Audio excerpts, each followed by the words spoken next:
সাংগঠনিক সবকিছুর ভিত্তিভূমি বিজেপির থেকে অন্তত অনেক যোজন এগিয়ে। বিজেপি আগে নিজের ঘরটাকে সমৃদ্ধ করে এগোক। ঘরটা যদি সুদৃঢ় না হয় না, কোনো আন্দোলন তিনি ফসল অন্তত কোনো পলিটিক্যাল পার্টি ঘরে তুলতে পারে না। মমতার বিকল্প মুখ রাজ্যের থেকেই তুলতে হবে।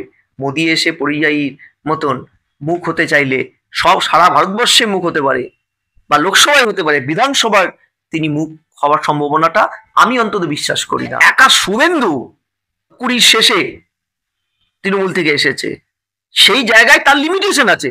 সে পুরনো আদি বিজেপির লোকদের কাছে গ্রহণযোগ্য নয়। 21শে জুলাই যে মমতা বন্দ্যোপাধ্যায় যে বার্তাগুলি দিলেন, তার পাল্টা কর্মসূচি হিসেবে বা তার পাল্টা ন্যারেটিভ হিসেবে বিজেপির হাতে কি কি রইল? দেখুন, বিজেপির হাতে আক্ষরিক অর্থে এই মুহূর্তে তার ঘর গোছানো ছাড়া আর কোনো ইস্যুতে মন দেওয়ার জায়গা আছে বলে আমার মনে নেই।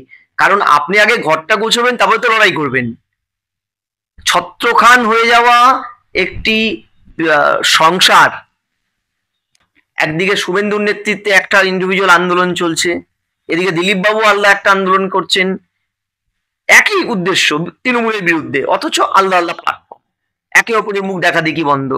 এই জায়গাটা না তৈরি করলে পরে কোনো কর্মসূচি কি তৃণমূলের বিরুদ্ধে জোরালো করতে পারবে? যেমন ধরুন দুর্নীতি একটা বড় কর্মসূচি, তার জোরালো আন্দোলনটা বিজেপির কোথায়? High court, supreme court, ED, CBI ছাড়া ওরা রাস্তায় নেমে কোন আন্দোলনটা এই চাকরি চুরির বৃহত্তম এটা করছে? বরং বামেদের কিছুটা আন্দোলন আছে, শূন্য হয়ে যাওয়া বামেদের প্রথম। দ্বিতীয়, এটা তো ঠিক এ রাজ্যের বাঙালিদেরকে বোঝাতে হবে বিজেপিকে যে বিজেপি অধ্যুষিত রাজ্য এবং বাম রাজ্য, আপদের রাজ্য, মমতা ব্যানার্জি ইন্ডি জোটের বাম আপ বা স্ট্যালিনের রাজ্য বাঙালিদের উপরে আক্রমণ হয়েছে। কিন্তু যেহেতু ভারতবর্ষের ম্যাক্সিমাম বিজেপি শাসিত রাজ্য, ফলে সেই সব জায়গায় বাঙালিদের উপরে যে আক্রমণটা প্রথম থেকে হলেও অন্তত বাঙালিদেরকে এখানে বোঝানোর জায়গা থাকবে যে আমরা বাংলাভাষীর পক্ষে, কিন্তু বাংলাদেশিদের পক্ষে নয়। এইটা কিন্তু বোঝানো খুব কঠিন বিজেপির ক্ষেত্রে, কারণ মমতা ব্যানার্জি নিরন্তর বাঙালি অস্মিতায় তা দেবে, এটা একদম। এবং তার প্রশাসনিক সাংগঠনিক সবকিছুর ভিত্তিভূমি বিজেপির থেকে অন্তত অনেক যোজন এগিয়ে। ফলে এই এমতো অবস্থায় বিজেপি আগে নিজের ঘরটাকে সমৃদ্ধ করে এগোক। ঘরটা যদি সুদৃঢ় না হয় না, কোনো আন্দোলন তিনি ফসল অন্তত কোনো পলিটিক্যাল পার্টি ঘরে তুলতে পারে না। একটা সময় বামেদের বিরুদ্ধে নিরন্তর ব্যর্থ চেষ্টা তৃণমূল করেছে, একে নেমে গেছিল, সেখান থেকে ঘুরে দাঁড়িয়েছে যখন তা যৌথ মুভমেন্টটা করতে শিখেছে মমতা ব্যানার্জি। সেই মুভমেন্টে অতি বাম, মাও থেকে শুরু করে নকশাল প্রত্যেককে আনতে পেরেছিল তিনি, কংগ্রেসকে এনেছিল, টু সাম এক্সটেন্ট বিজেপির কিছু লোককে আনতে পেরেছিল কেন্দ্রের। এই যে সবাইকে এনে একমুখী লড়াই, 1-to-1 লড়াই, এটা যতক্ষণ না বিজেপি করতে পারছে এইসবের কোনো উত্তরই তার কাছে থাকবে না। মমতা বন্দ্যোপাধ্যায়, অভিষেক বন্দ্যোপাধ্যায় যে বার্তাটা দিলেন 26কে সামনে রেখে 21শে জুলাইয়ের মঞ্চ থেকে, বিজেপি তার কাউন্টার হিসেবে কিছুই খারাপ করতে পারবে না তাহলে? অবশ্যই। দেখুন, বিজেপি এ রাজ্যের বৃহত্তম সর্ববৃহৎ বিরোধী দল, সংখ্যাতত্ত্বে ওদের পরে আর কেউ নেই বিরোধী। এই জায়গায় দাঁড়িয়ে এ রাজ্য সরকার 14 বছরের শাসনে একাধিক অ্যান্টি ইনকামবেন্সি আছে এই সরকারের বিরুদ্ধে। দুর্নীতির মতন বড় ইস্যু, চাকরি চুরি হয়ে গেছে, একাধিক ক্যাবিনেটের 43টা দপ্তর, 43টাতেই কম বেশি দুর্নীতি ধরা পড়েছে। খাদ্য দপ্তর, শিক্ষা দপ্তর, জেলে। এই জায়গায় আপনাকে তো প্রচুর অস্ত্র হাতে তুলে দিয়েছে, আপনি যদি ব্যবহার না করতে পারেন তাহলে তো সেই সমস্যাটা আপনার।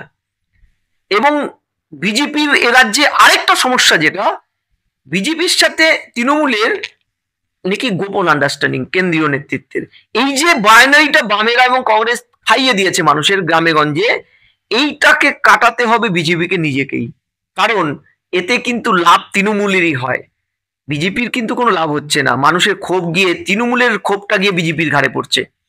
এই তিমতো যে প্রতিকূলতা বিজেপির এই মুহূর্তে রাজ্য বিজেপি চলছে, একে সংগঠন দুর্বল, একে আন্দোলন বিমুখ, গণ আন্দোলন বলে কিছু নেই বিজেপির নেতাদের। অধিকারী তো দুদিন পর পর প্রতিদিনই কার্যত রাস্তায় নামেন। খেয়াল করতে হবে, এ রাজ্যে 12টা এমপি, তার মধ্যে 2টো কেন্দ্রীয় মন্ত্রী, হাই স্টেচার্স।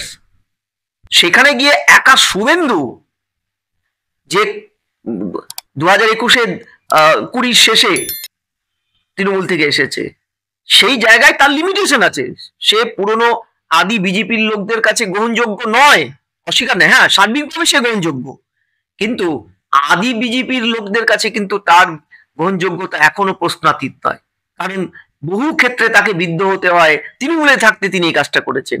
সেই জায়গায় গিয়ে স্বচ্ছ ধারার রাজনীতির প্রবাহ গড়ে তুলতে গেলে তিনটে মুখ এ রাজ্যের বিজেপির, তাদেরকে এক মূল স্রোতে আসতে হবে।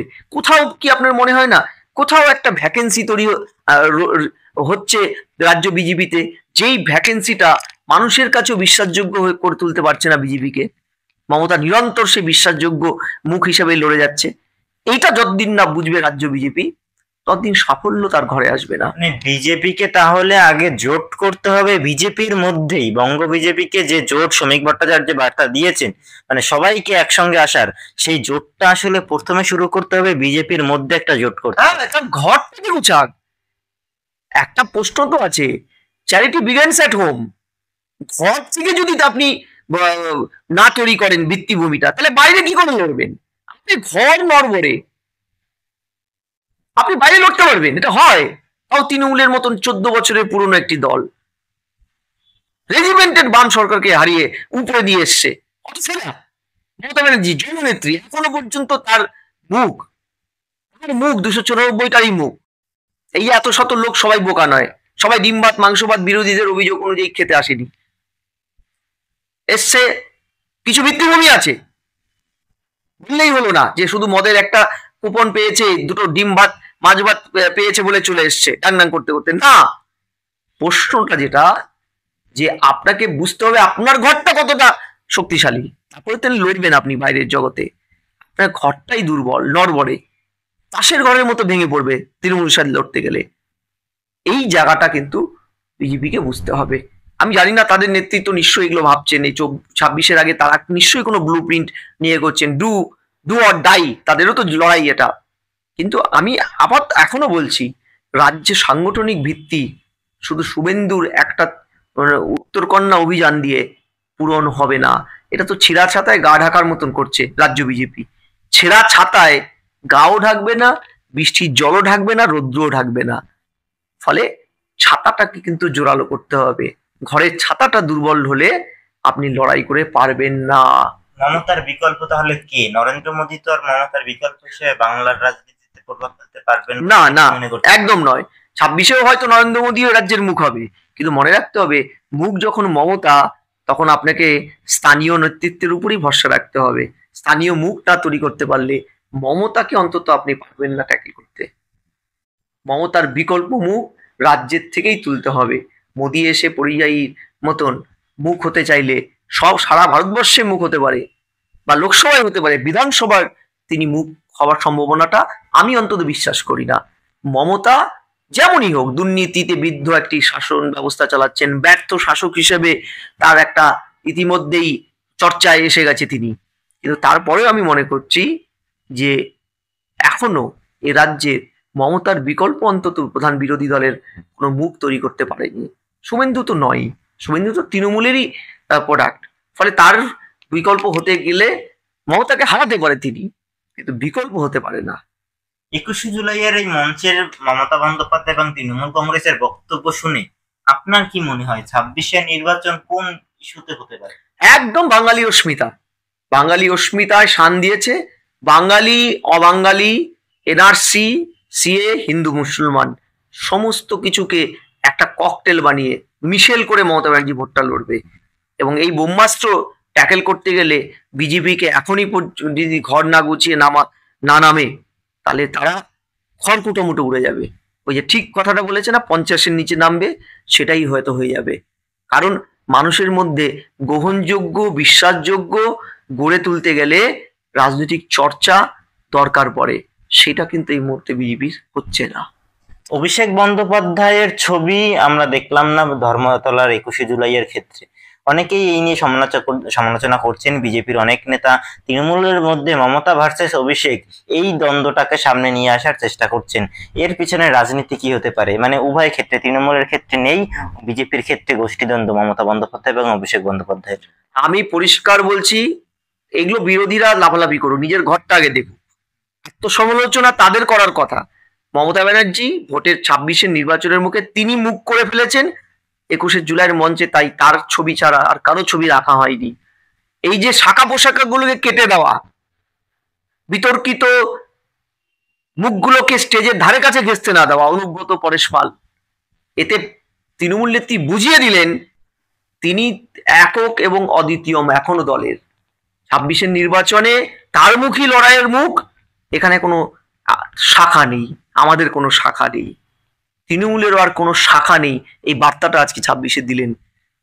ফলে কোন বিরোধী কি বলল, এগুলো ওই কল্পনার পোলাওয়ে প্রচুর ঘি দেওয়া যায়, এর কোনো বাধা নেই। কল্পনা তো, কল্পনার পোলাওয়ে ঘি ঢালুন, ঘি ঢালতে ঢালতে এমন না হয় যে ওই কল্পনার পোলাওয়ের ঘিটা আপনি দগ্ধ হলেন।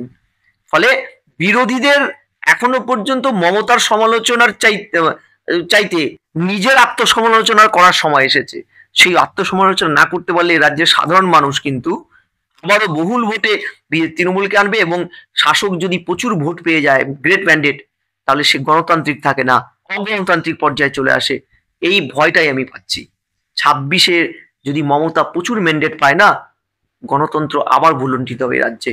সেটা অন্তত শুভবুদ্ধি সম্পন্ন একটি মানুষ হিসেবে আমি চাইবো না। ব্যালেন্স বা বিরোধীরা শক্তিশালী হওয়া উচিত।